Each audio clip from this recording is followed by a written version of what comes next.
Welcome to the Tech Egg. Don't get scrambled. Enjoy the video.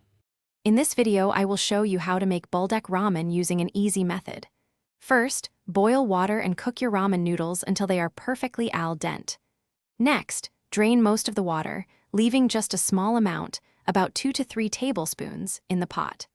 This little bit of water helps the sauce coat the noodles beautifully.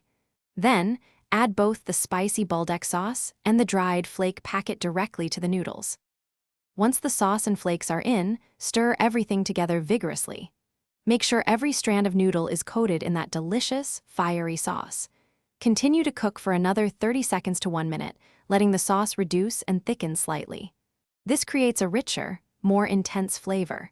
Finally, serve your Buldak ramen hot and fresh, perhaps with a fried egg or some cheese on top. Hey everyone, if you're finding these tips helpful, please take a moment to subscribe to the channel and give this video a like. And on another note, after enjoying a delicious, messy bowl of Buldak ramen, you might need a little help with cleanup.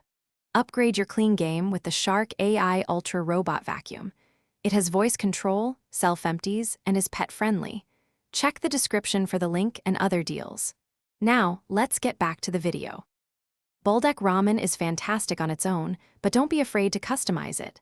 A slice of American cheese or a perfectly fried egg can help mellow the heat. For added texture and nutrients, toss in some fresh green onions or blanched bok choy. You can also boost your meal with protein. Try adding cooked chicken, shrimp, or even some pan-fried tofu. The possibilities are endless.